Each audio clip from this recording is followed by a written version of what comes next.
வணக்கம் நேயர்களே, வெல்லும் சொல் நிகழ்ச்சியில் மீண்டும் உங்கள் அனைவரையும் சந்திப்பதில் மிக்க மகிழ்ச்சி. இன்றைய வெல்லும் சொல் நிகழ்ச்சியில் முன்னாள் மத்திய அமைச்சரும் மதசார்பற்ற முற்போக்கு கூட்டணியின் மத்திய சென்னை தொகுதி வேட்பாளருமான திரு தயாநிதி மாறன் அவர்களை சந்தித்து பேச இருக்கிறோம். நேயர்களே, உங்கள் சார்பாக திரு தயாநிதி மாறன் அவர்களை வரவேற்று நிகழ்ச்சிக்கு செல்வோம். வணக்கம் சார். வணக்கம். வணக்கம். ரொம்ப மகிழ்ச்சி உங்களை இந்த நிகழ்ச்சியில் சந்திக்கிறதில்ல. ரொம்ப பிஸியான ஷெடியூலில் இருக்கீங்க. எப்படி இருக்கு மத்திய சென்னை தொகுதியில்? அதாவது மத்திய சென்னைக்கான வாய்ப்பு, வெற்றி வாய்ப்பு எந்த அளவுக்கு இருக்கு?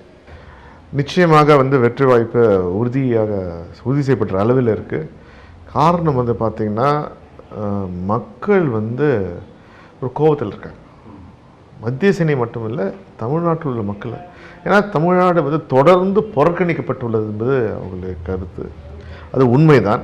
ஏனென்றால் பார்த்தீங்கன்னா இந்த 5 ஆண்டு காலத்தில் மோடி அரசு தமிழ்நாட்டை திரும்பியே பார்க்கல. குறிப்பாக நம்ம பிரச்சனைகள், நீட் பிரச்சனையாக இருக்கட்டும், நீட் பிரச்சனைகள் இங்கே தமிழ்நாட்டில் நம்ம விலக்கு கேட்ட போது என்ன சொல்கிறாங்க, தரோன்னு சொல்லிட்டு நிர்மலா சீதாராமன் வந்துட்டு கண்டிப்பாக இந்த ஆண்டு தமிழ்நாட்டுக்கு நீட்டில் விலக்கு உண்டுன்னு சொல்லிட்டு நீங்கள் ரெசல்யூஷன் போட்டு அனுப்புங்க, நான் பிரசிடெண்ட்டில் கையெழுத்து வாங்கி தரேன்னு சொன்னாங்க. அவங்க இணையமைச்சராக வந்தாங்க. அங்கே போனோன்னே இராணுவ அமைச்சராக பதவி கொடுத்தோடனே தமிழ்நாட்டை பற்றி இப்போ களத்தில் முன்வைக்கப்படுகிற பிரச்சாரம், நீட்டை கொண்டு வந்ததே திமுக தான், அவர்களே கொண்டு வருவாங்களாம், அவர்களே அதற்கு எதிராக செயல்பட. அதாவது இதான் பாருங்களேன், நீட்டை திமுக கொண்டே வரல. ஏங்க நாங்கள் அதாவது ஒரு காமன் சென்ஸ் வேணும். நாங்களே ஒன்று கொண்டு வந்துட்டு நாங்களே எதிர்ப்போமா? நாங்கள் தெளிவாக இருக்கும் கிடையாது என்பது ஆரம்பத்திலிருந்து இருக்கும். ஏன் இன்ஜினியரிங்க்கு என்ட்ரன்ஸ் எக்ஸாம் இருக்கக்கூடாதுன்னு அபாலிஷ் பண்ணதே திமுக தானே. அப்படி ஒரு கொள்கையை வைத்திருப்பவர்கள் நாங்கள் செய்வோமா? இது பொய் பிரச்சாரம். நீட்டை நாங்கள் எதிர்த்தோம், வரக்கூடாதுன்றோம், தடுத்து நிறுத்தினோம், வராமல் தடுத்து நிறுத்தினோம். இவர்கள் குறுக்கு வழியை கண்டுபிடித்து திணித்தார்கள். அப்போது நான் வேண்டாம். நான் கேட்குறேன், இப்போ என்ன ஏன் தமிழ்நாட்டோட எஜுகேஷன் சிஸ்டம் பெஸ்ட்? ஏன்னா மற்ற மாநிலம் இந்த மாதிரி கிடையாது. நீங்கள் கேரளா எடுத்துங்க, ஆந்திரா எடுத்துங்க, கர்நாடகா எடுத்துங்க, ஸ்டேட் எஜுகேஷனே கிடையாது. ஆனால் உயர் ரகத்துக்கு கொண்டு வந்துட்டு இன்றைக்கி பார்த்தீங்கன்னா நூன் மீல் ஸ்கீம் இருக்குல்ல, மதிய உணவு திட்டம், தமிழ்நாட்டில் ப்ராப்ளம் ஆகி அதனால தான் இப்போ இந்தியா அளவே நூன் மீல் ஸ்கீம் வந்திருக்கு. நம்ம படிக்க வைக்கணும், நம்ம பிள்ளைகளே பள்ளிகளுக்கு அழைத்து ஒரு கிராமத்தில் மாதிரி அம்மா உணவு திட்டத்தையும் மாநிலத்தில், அதாவது இந்தியாவில் வெவ்வேறு இடங்கள்லையும் அதை ஃபாலோ பண்ண ஆரம்பிச்சிட்டாங்க. அம்மா உணவகம் எங்கே இருக்குங்க? இப்போ இருக்கா? கண்டிப்பாக இருக்குங்களா? நீ சொன்ன போய் சாப்பிட்டு வரலாம் வாங்க. நீங்க சொல்ல மூடிட்டாங்களே. நீங்க சாப்பிட தயார்னா நான் எல்லா இடத்துலையும் சாப்பிடுவாங்க. நான் அம்மா இல்லையே, நான் பார்க்கிறேனே எங்கேயுமே அம்மா உணவகத்தில். இன்றைக்கு ஜெயலலிதா இறந்து போனாங்களோ அன்னிலேருந்து அம்மா உணவகத்துக்கு மூடு விழாவை ஆரம்பித்து விட்டார்களே இல்லையே. அதுல முரண்படுறேன். அம்மா செயல்பட்டு தான் இருக்கு. இல்ல நீங்க அது பதில் இருந்த அளவுக்கு இல்லையே. இப்ப பாருங்க, நீ போய் பார்த்துட்டு நான் சேலஞ்சே பண்றவங்கள போய் ஆய்வு எடுங்கள். ஜெயலலிதா உயிரோடு இருக்கும்போது எப்படி இருந்தது, ஜெயலலிதா செத்த பிறகு எப்படி செயல்படுது பாருங்க. மூடு விழா ஆரம்பித்து விட்டார்கள். சரி, இந்த மத்திய சென்னை தொகுதியை பற்றி பேசும். அதாவது மத்திய சென்னை தொகுதியை பொறுத்த மட்டும் ஒரு கடுமையான போட்டி இருக்கிற ஒரு தொகுதியாக சொல்லப்படுகிறது. காரணம், தினகரன் தரப்பில் இந்த தொகுதியில் மிகவும் பிரபலமான ஒருத்தர் திகலான் பார்கவி களமிறக்கப்பட்டிருக்கிறார். அதே போன்று ஒரு இளம் தொழிலதிபராக திரு சாம்பால் களமிறக்கப்பட்டிருக்கிறார். இது ஒரு சவாலாக இருக்கும் அப்படின்னு சொல்லப்படுறதை நீங்கள் எப்படி பார்க்குறீங்க? ஒவ்வொரு தேர்தலும் நாங்கள் சவாலாக தான் எடுத்துக்கொள்வோம். ஏனென்றால் ஒவ்வொரு தேர்தலும் லைட்டாக எடுத்துக்க முடியாது. ஒவ்வொரு பார்த்தீங்கன்னா இந்த முறை பார்த்தீங்க என்றால் நாங்கள் இப்போ தேர்தல் இருக்கும்போது மக்களை அணுகும்போது அவர்கள் மனநிலையை பார்க்கிறோம். அவங்க பார்க்குறாங்க, மக்கள் இப்போ ஒரு ஓட்டராக பார்க்கும்போது அஇஅதிமுக கூட்டணி அது எப்படிப்பட்ட கூட்டணி, யார் அதற்கு தலைவர் பார்த்தீங்கன்னா பாஜக பிஜேபி தான் அந்த கூட்டணியே இருக்குது. அது அமித்ஷாவும் மோடியும் அதற்கு தலைமை பொறுப்பேற்கிறார்கள். அதற்கு அடிப்படைகளாக அஇஅதிமுக இருக்காங்க. அவர் யார்? முதலமைச்சர் யார்? எடப்பாடி யார்?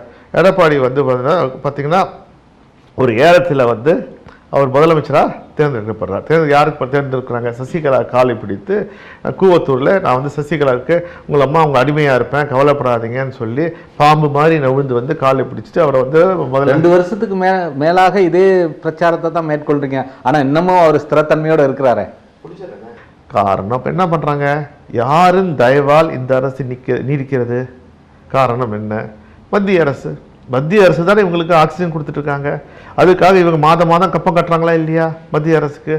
அதில் ஒரு அடிமை அரசாக இருக்கா? இது வரைக்கும் வந்து மத்திய அரசை எதிர்த்து பேச இருக்கா? துணிவு இல்லையே. மத்திய அரசு என்ன சொன்னாலும் தலையாட்டுக்கின்ற அரசாக தான் எடப்பாடியும் பழைய ஓபிஎஸும் இருக்காங்க.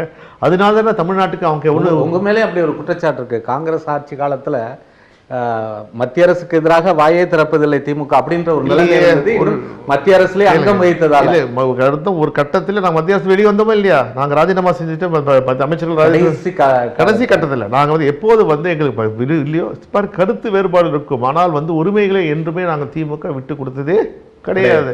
நாங்கள் தைரியமாக இருந்தோம். எங்க கேட்டோம் வரல, இப்போ நின்றுமா இல்லையா வந்தோம். இவங்க என்ன பண்ணாங்க இருக்காங்களா இப்போ சொல்கிறாங்களே. இப்போ நான் கேட்குறேன் ரெண்டு கேள்வி தான் நான் கேட்குறேன். இன்றைக்கி எங்கள் தலைவர் வந்து தேர்தல் அறிக்கையை விச்சார். அவர் சொல்கிறார், என்ன சொன்னார்?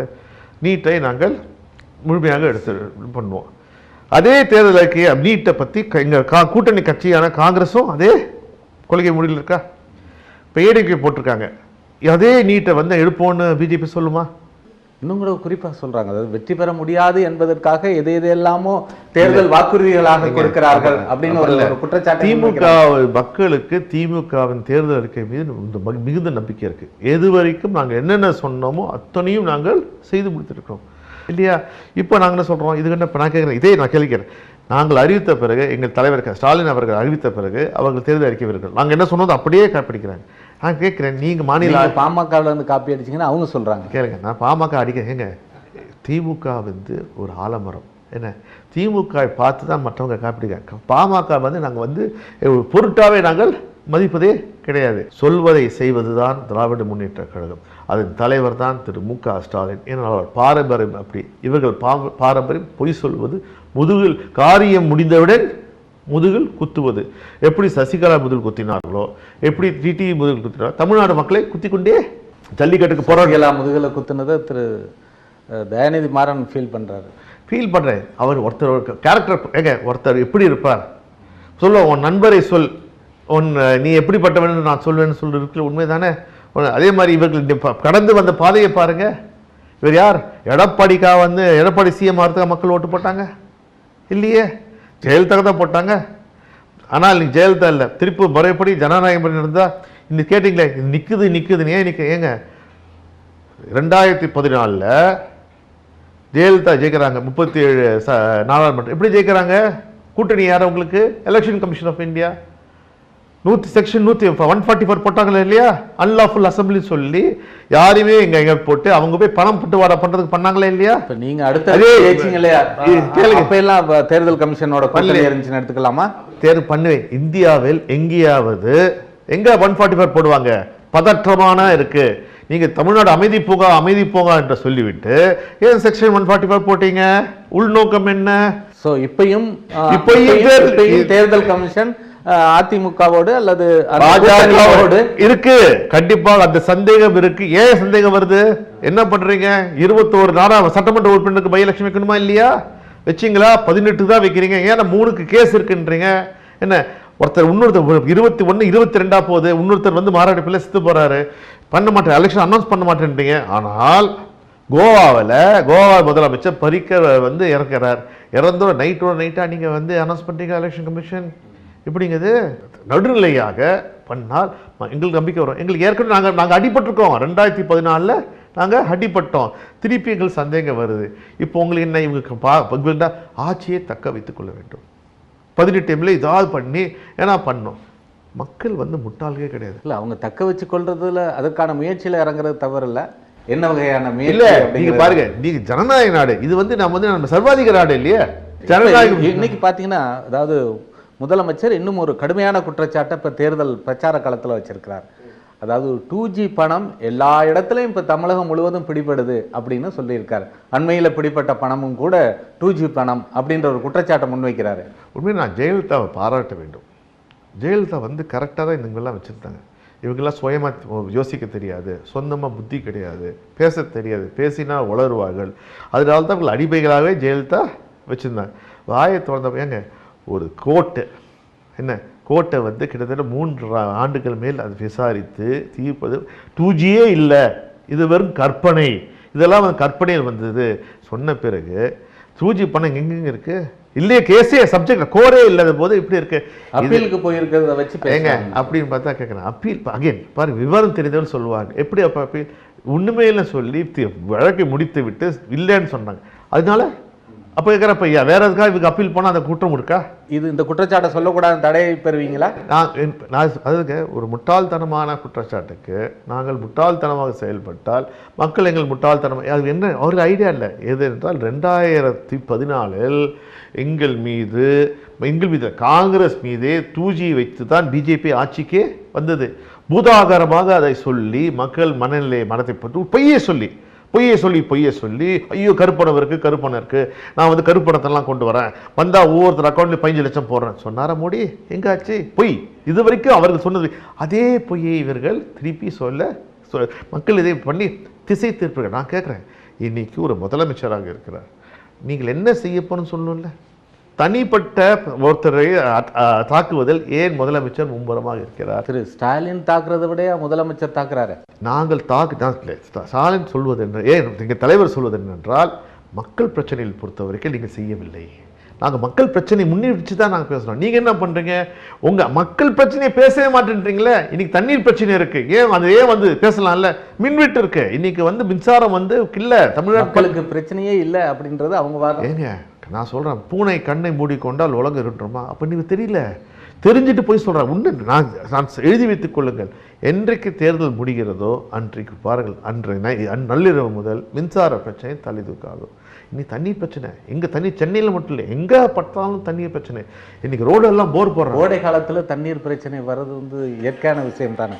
ஐயா நான் சொல்கிறேன், வருமுன் காப்பது தானே வந்து புத்திசாலித்தனம். அதுதானே அரசாங்கம். அதிமுக என்ன பண்ணுறது? நாங்கள் மக்களை தூக்கி வைத்து அழகாக திருப்பி நீ ரோட்டுக்கு வான்னு மக்களை கொண்டு வர்றது தான் அஇஅதிமுக. இந்த 8 ஆண்டுகளில் அவர்கள் ஒழுங்காக இந்த முன்னெச்சரிக்கையாக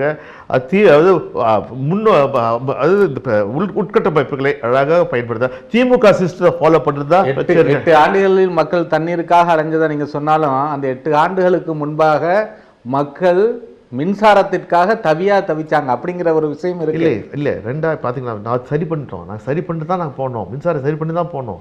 சரி, அடுத்த விஷயத்துக்கு வரும். அதாவது முதலாக தமிழக அரசியல் வரலாற்றில் வாக்காளர்களுக்கு பணம் கொடுக்கின்ற ஒரு கலாச்சாரத்தை தொடங்கியதே திமுக தான். இந்த தேர்தலிலும் திமுக தொடங்கி வச்சிருக்கு அப்படின்றது அவங்களோட குற்றச்சாட்டு. ஏங்க நான் சொல்றேன், தமிழ்நாட்டு மக்களுக்கு பணம் கொடுக்கும் கலாச்சாரத்தை உருவாக்குது அஇஅதிமுக. 2014 தேர்தலில் செக்ஷன் 144 போட்டு மக்கள் கூடக்கூடாதுன்னு சொல்லி எங்களை எல்லாம் உள்ளே தடுக்க முடியாமல் பணத்தை கொடுத்தது அஇஅதிமுக. அதனால்தான் அஇஅதிமுக 37 தொகுதியில் வெற்றி பெற்றது. ஏன் குறிப்பாக 2016 நடைபெற்ற தேர்தலும் பணம் பட்டுவாடா செய்ததன் மூலமாகவே தான் ஜெயலலிதா முதலமைச்சர் ஆனார். அதுக்கு முன்னாடியே திருமங்கலம் ஃபார்முலா வந்து தமிழ்நாட்டில் ஃபேமஸ். அது தப்பான செய்யாதீங்க. பை எலெக்ஷனில் ஆளுங்கட்சி தான் ஜெயிக்கும். இது வந்து யதார்த்த உண்மை. திருமங்கலத்தில் நடக்கவே இல்லை. இது வந்து பெரிய உதாரணப்படுத்தி சொன்னது. அதே மாதிரி நடக்கலையே. நான் சொன்னது ஒவ்வொரு பை எலெக்ஷனும் எந்த மாநிலத்திலும் போங்க, அசம்பிளி பை எலெக்ஷனில் எந்த கட்சி ஜெயிக்கும்? ஆளுங்கட்சி தான் ஜெயிக்கும். ஏன்னா மக்கள் சொல்லுவாங்க, எதுக்குப்பா ஆளுங்கட்சிக்கு ஓட்டு போட்டா நம்ம கட்சிகளும் ஜெயிச்சிருக்கிறது. அது வந்து நீங்க 30-40 வருஷத்துக்கு போனோம், அது தேவையில்லை. இப்போ சமீப காலத்தில் பை எலெக்ஷன்ல வந்து ஆளுங்கட்சி தான் ஜெயிக்குது இல்லையா? எக்ஸப்ட் இப்போ எங்க ஆர்கே நகர்ல மட்டும் ஆளுங்கட்சி தோத்துது. அதை பத்தி நீங்க யாருமே பேச மாட்டீங்க. எதுக்கு பண்ணாங்க? எலெக்ஷனை நிறுத்தி வச்சாங்க. நானும் கேட்க இல்ல கேளுங்க, எலெக்ஷன் நிறுத்தி வச்சாங்க. அங்கேயும் பணம் இது என்ன வந்தால் பணத்தை ஆர்கே நகரில் ரெட்டை சின்னம் வந்தால் நாங்கள் வெற்றி பெறுவோம்னு சொன்ன எடப்பாடியும் பன்னீர்செல்வம் தோற்றார்களா? இல்லை, அதுக்கு என்ன காரணம்? பணம். உண்மையில பார்த்தீங்கன்னா நீங்க வந்து சொல்ல இதான் ஆர்கே நகர் ஃபார்முலா இவங்களும் கொடுத்தா அவங்களுக்கு நாங்கள் என்ன சொன்னாங்க, பணம் தர மாட்டோம். எங்க தலைவர் தெளிவா சொன்னார், வாக்குக்காக. ஆர்கே நகர் ஃபார்முலானாலும் அதுக்கு முன்னோடி வந்து திமுகவோட இல்லை, அது அஇஅதிமுக. பாருங்க அதான் தவறு. ஒரு பொய்யை வந்து மீண்டும் சொல்லி சொல்லி சொல்லி சொல்லி சொல்லி மக்கள் மனதில் ஏற்றுறாங்க. அது மீடியா குறிப்பா வந்து சில மீடியாக்கள் வந்து பண்ணிட்டு ஒன்று இவங்க பண்ணலையா ஒன்று பார்த்தா அது எப்படிதான் நான் சொல்றேன். என்ன சொல்லுவாங்கன்னா, திமுக பண்ண தப்புப்பா, திமுக பண்ண தப்பு. இதே அதிமுக ஜெயலலிதாவோ அதிமுக பண்ணா அது என்ன பண்றது, ரெண்டு பேரும் தப்பு பண்றாங்க. அதாவது திமுக பண்ணால் பெரிய கொலை குற்றம், ஆனால் அதிமுக பண்ற அது அப்படியே ஏன்னா விட்டு கொடுக்க பண்ண சொல்ல. ஜெயலலிதாவை அவர் ரெண்டு பேரும் பண்றாங்கப்பா, இது என்னப்பா யாரப்பா நம்ம குறை சொல்றது.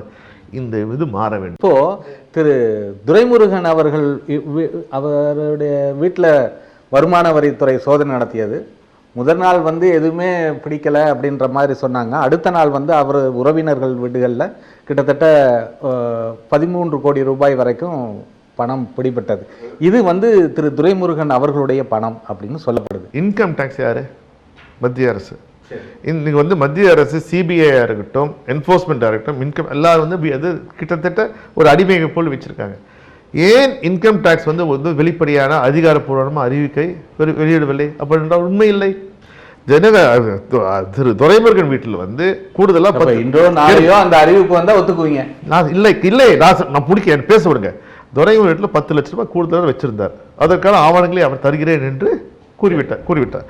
மற்ற பணம் எல்லாம் அவர் வீட்டில் அவர் வீட்டோ அவர் சார்ந்த நிறுவனங்களிலோ எங்கேயுமே இல்லை. அவர் சார்ந்த நிறுவனங்கள்ல இருந்தது இல்லை. அவருடைய உறவினர்கள் இல்லை. சிமெண்ட் ஃபேக்டரி கூட, சிமெண்ட் குடோன் கூட அவருடைய உறவினர்கள். இது திருப்பி இது வந்து பாருங்க, இதான் ஃபேக் நியூஸ். ஒரு ஃபேக் நியூஸை போட்டு நான் சொன்னேன் பார்த்தீங்கன்னா போட்டு PN பாளையம்ல கட்டுவாக வந்து வைத்திருக்கிறார். அது அந்த பணம் சபேசன் என்று வேலுமணி இருக்கிறது, அமைச்சர் வேலுமணியின் தெரியவர்கள் அங்கே ரைட் பண்ண அங்கே கிடைத்த வீடியோவை இங்கே போடுறாங்க. என்ன மக்களுக்கு எந்த வீடியோ எதுவும் தெரியல. ஸோ எல்லாம் நான் கேட்குறேன், அஃபிஷியலாக வந்து இன்கம் டேக்ஸ் சொன்னானா இவங்க இங்க இருக்கு அங்க சொல்லி ஒரு புரளியை கடை போட்டு. ஏன்னா இது வந்து 3 நாள். அதான் என்னோட கேள்வி. அஃபிஷியலா இது 3 நாள் நியூஸ். நான் அஃபிஷியலா வருமானத்தை அறிவிச்சுதேன். இங்க டிமானிட்டைசேஷன் பண மதிப்பு இழப்பப்போ நாமெல்லாம் வந்து 4000 ரூபாய் வாரம் 4000 ரூபாய் கியூல ஏடிஎம் வாசல் நிற்கும் போது சேகர் ரெட்டி வீட்டுல 120 கோடி ரூபாய் புது நோல 2000 நோட்டை எடுத்தாங்களே, அந்த கேஸ் என்னாச்சு? நான் படித்தவரை கேஸ் ஃபாலோ பண்ணுங்க. 120 கோடி திரும்பி கொடுத்துட்டாங்க. அவங்க கணக்கு காட்டி 120 கோடியே கொடுத்துட்டாங்க. அதே போல் அன்புநாதன் என்னாச்சு? 540 கோடி ரூபாய் அன்புநாதன்ல எடுத்தாங்களே புது நோட்டு, என்னாச்சு? அதாவது இவர்கள் நினைத்தால் ஒருத்தரை ஒழிக்க நினைத்தால் ஒருத்தரை பழிவாங்கி மக்கள்கிட்ட எலெக்ஷன் டைம்ல வந்து எப்படியா எதிர்கட்சியை வந்து அசிங்கப்படுத்த வேண்டும், கலங்கப்படுத்த வேண்டும் முடிவெடுத்தால் என்ன எந்த எதுக்கும் செய்வாங்க. எங்களை பொறுத்த வரைக்கும் என்ன இது, அது துரைமுருகனுக்கு அந்த பணத்துக்கும் சம்பந்தமே இல்லை. அவர் தெளிவாக அதை சொல்லியிருக்கிறார். யார் அது பணத்தை எடுத்தாரோ அவர்கள் தங்களுடைய பணம் என்று எழுத்துப்பூர்வமாக சொல்லிவிட்டார். இதை ஆராய்ந்து அதுக்கு ஒழுங்கா தர வேண்டியது, விசாரித்து பிறகு சொல்ல வேண்டியது இன்கம் டேக்ஸ் உடைய வேலை. இப்போ அதை என்ன யூகிக்க சொன்னி நீங்கள் யூகிப்பதும் நான் யூகிப்பதும் தேர்தல் சமயத்திலே மக்களை குழப்புகின்ற முயற்சியாக இருக்கும் தவிர வந்து மக்கள் தெளிவா இருக்காங்க. கைப்புண்ணுக்கு கண்ணாடி தேவையில்லை. இந்த பணம் திரு துரைமுருகன் அவர் சார்ந்த பணம் அப்படின்றதுல அவங்க இல்ல. அது வந்து நீங்க அது காரணம் வந்து நீங்களும் மீடியாக்களும் இல்ல. இப்படி இந்த பணம் பிடிப்பட்டதுக்கு அப்புறமா அது தேர்தல் ஆணையத்தை எதுக்காக நீங்க குறை சொல்லணும்? தேர்தல் ஆணையம் தான் அதுக்கு காரணமா என்ன? அப்படி சொல்லி தவற கண்டிப்பாக திமுக தரப்புல தேர்தல் ஆணையம் ஒருதலை பட்சமாக செயல்படுகிறது. ஒரு பக்கம் உள்ளவங்களை மட்டும் வந்து சோதனைகள் நடக்குது, ஆளுங்கட்சி தரப்புல எதுவுமே சோதனை நடக்கல. நாங்க சொன்னது பாத்தீங்கன்னா வந்து கர்நாடகாவில் வந்து காங்கிரஸ் கூட்டணியை சார்ந்தவர்கள் மட்டும் ரீட் பண்றாங்க. அதே மாதிரி திமுக வந்து பார்த்தா இங்க வந்து அஇஅதிமுக பாஜகவும் எதிரான நாங்கள் சொன்ன நியூட்ரல் பண்ணுங்க. எல்லா அமைச்சர்களையும் எங்கள் எல்லா எம்பி யாராக நிற்கிறோம் எல்லார் வீட்டிலும் ரைட் பண்ணுங்க, தப்பே இல்லையே. நாங்கள் சொல்கிறோம் யார் ஓப்பன் ஒருத்தரோட்டி பண்ணதுங்க, ஆதாரம் இல்லாமல் அல்லது தகவல்கள் இல்லாமல் பண்ணல. ஒன்று நீங்கள் எல்லாரும் நீங்கள் ஒன்று சொல்லவே எல்லாரையும் பண்ணுங்க. 40 கேண்டிடேட்டா 18 இருக்கா எல்லார் வீட்டும் எல்லா அமைச்சர் முதலமைச்சர் ஆரம்பிங்க. ஃபஸ்ட்டு முதலமைச்சர் வீட்டில் இல்லையா, வேலுமணி வீட்டில் இல்லையா, ஜெயக்குமார் வீட்டில் இல்லையா, பண்ணுங்க. மனோஜ் பண்ணி நிற்கிறாரு அவர் வீட்டில் இல்லையா, யார் அமைச்சர் மகன்கள்லாம் நிற்கிறாங்க. இப்போ ஓபிஎஸ் பையன் நிற்கிறாப்பே, இப்போ ஓபிஎஸ் வீட்டை ரீட் பண்ணுங்க, எல்லாரும் ரீட் பண்ணுங்க. இது என்னன்னா வந்து இது அகைன் பாருங்க, சிஸ்டமேட்டிக்காக எலெக்ஷன் டைமில் போகிறோம். இப்போ பேசுவீங்க, தேர்தல் வரும் 1 வாரம் பேசுவீங்க, அதுக்கப்புறம் யாரும் இதை பற்றி பேச மாட்டாங்க. கடைசியில் பார்த்தீங்கன்னா 3 மாதம் கழிச்சு 6 மாதம் கழிச்சு ஒழுங்காக வந்து இல்லை இது துரைமுறை பணம் இல்லைன்னு வரும். ஒருத்தர் கூட செய்தியாக ஒரு மணி செய்தியாக கூட அதே யாரும் போட மாட்டாங்க. இந்த விஷயத்தில் துரைமுருகன் சேஃபாக இருக்காரு. துரைமுருகன் பணம் இல்லை அவர் சொல்லிட்டாரு. என்ன வருமான வரித்துறையின் அடுத்த இலக்கு திரு தயாநிதி மாறன் அப்படின்னு சொல்றாங்களே. ஒன்றே ஒரே எனக்கு ஆசை வந்து, நீ வரத்துக்கு முன்னாடி அது முதல்ல பணத்தை வீட்டில் வச்சுட்டு போங்கப்பா. வரத்துக்கு முன்னாடி தகவல் சொல்லிடுங்க, நான் வெளியே வெளியில நான் உள்ள வச்சுக்கிறேன், பரவாயில்ல. இதெல்லாம் பார்த்தீங்களா? அப்போ என்ன அர்த்தம்? நீங்கள் நீ அவன் பண்ணுறானோ இல்லையோ உங்க போன்ற இது என்ன அசிங்கமா இல்லை? நாம் ஒழுங்காக வரி கட்டி இது வரைக்கும் எதுவும் டிஃபால்ட் பண்ணாமல் உண்மையாக இருப்பது தான் இதுதான். நாங்கள் எங்கள் மடியில் கனமில்லை, வழியில் பயமில்லை. நாங்கள் எதை பற்றியும் கவலைப்படவில்லை. எங்கள் மீது வழக்கு போட்டார். என் மீது 2 வழக்கு போட்டாங்க. அந்த வழக்கு பிஜேபி டைமில் நடந்தது. அதில் நாங்கள் வெற்றி பெற்று வரவில்லையா? பொய்யான வழக்கு. அது பூதாகரம் செய்து எவனோ ஒருத்தன் எழுதிட்டான்னு அவன் வந்து எழுதினாலும் அவன் வந்து நல்லவனாக வருவதற்காக என்னென்னமோ செய்கிறாங்க. அதிகாரத்தை எவ்வளவுதான் தவறாக பயன்படுத்த முடியும். நீதித்துறை மீது எங்களுக்கு நம்பிக்கை இருக்குது. அந்த நம்பிக்கையோடு நான் செல்கிறேன். ஏனென்றால் நான் எனக்கு நீதி கிடைக்கணும். நான் ஒரு காமெண்ட் மேனாக கேட்டேன். நான் வந்து எம்பியாக காமெண்ட் மேனாக போனேன். நான் தவறு செய்யவில்லை. தவறு செய்வதை கண்டிப்பவன் நான். தவறு கூடாது என்பது அது எங்கள் கழகத்தில் தெளிவாக இருக்கிறார்கள். அதனால்தான் நான் மீண்டும் சென்ற முறை தோல்வி அடைந்தாலும் மீண்டும் ஏவரான மக்கள் பணியார். நீங்கள் ஏற்கனவே வெற்றி பெற்ற போது பெருவாரியான வாக்கு வித்தியாசத்தில் வெற்றி பெற்றதோடு இல்லாமல் ஒரு மத்திய அமைச்சராகவும் இருந்தீங்க. ஆனால் இப்போவும் இப்போ இந்த தேர்தலில் நிற்கும் போது கூட உங்களுடைய எதிரணியினர் வந்து மேற்கொள்கிற பிரச்சாரம் திரு தயாநிதி மாறனை இலகுவில் அணுக முடியாது, அவரை பார்க்க முடியாது, இல்லை அவரோட கேட்டை கூட போய் தொட முடியாது அப்படின்னு ஒரு பிரச்சாரத்தை முன்வைக்கிறாங்க. இதை எப்படி மறுக்கிறீங்க? அப்படின்னா நான் வெற்றி பெற்று விட்டேன்னு அர்த்தம். என்ன பண்ணுறாங்கன்னா, நான் செய்தது தவறாக செய்தேன், ஒரு எம்பியாக இருந்தார் ஒன்றுமே செய்யலை, மக்களுக்கு ஒன்றுமே செய்யலைன்னு சொன்னால் அது சரியான இது. அதுக்கு நான் எதிர்த்து நான் பிரச்சாரம் செய்ய முடியும். அப்போது என் மீது வேறு எந்த குறையும் உங்களால் சொல்ல முடியாப்பா. அதாவது உண்மை என் தொகுதி மக்களுக்கு தெரியும். எதுவாக இருந்தாலும் சரி, ஏன் கடந்த 5 ஆண்டுகள் நான் எம்பியா இல்லை, அப்போ கூட வந்து என் மக்களுக்கு எது வெள்ளம் இருந்தாலும் நல்லது கெட்டதில் பங்கு கொண்டவன் நான். காரணம் இவங்க வந்து இவங்க தப்பாக சொல்கிறாங்க. இப்போ இங்கே யார் இப்போ 5 ஆண்டுகள் அதிமுக அவர் எம்பி இருந்தார், அவர் என்ன பண்ணாருன்னு யாருக்குமே தெரியல. நல்லா பண்ணியிருந்தான்னா திருப்பி அவங்களுக்கு சீட் கொடுத்துருக்கணும்ல. நான் வெற்றி பெற்றாலும் மக்களால் தோற்றாலும் மீண்டும் மீண்டும் நான் மத்திய சென்னைக்கு வர காரணம் நான் உண்மையாக சேவை செய்வதற்காக வருகிறேன். நிறைய பேர் இந்த பிரச்சார களத்தில் இருக்கிறவங்களெல்லாம் பார்த்தீங்கன்னா நேரில் பார்க்கும்போது அந்த ஆதார் புகைப்படத்தில் வர்ற மாதிரி கலர்லாம் மாறி காஞ்சி கருவாடான்னு சொல்லுவாங்க இல்லையா, அந்த ரேஞ்சுக்கு போயிட்டாங்க. நீங்கள் எப்பயுமே ஃப்ரெஷ்ஷாக இருக்கீங்களே, இது எப்படி? இது தெரியல, பிரச்சாரத்துக்கு போறீங்களா? இதுவரை இல்லை, எப்பயுமே ரொம்ப ஃப்ரெஷ்ஷாக இருக்கீங்க. தெரியல உண்மையே தெரியல. சரி, திரு தயாநிதி மாறன் அவர்களுடைய பலம் என்ன? என்னுடைய பலம் திராவிட முன்னேற்ற கழகம். என்னுடைய பலம் உதய சூரியன். உங்களுடைய பலவீனம்? எதிர்த்து நான் வந்து என்னை பற்றி நான் வந்து யாரிடமும் என்னை பற்றி விளம்பரப்படுத்திக் கொள்வதில்லை.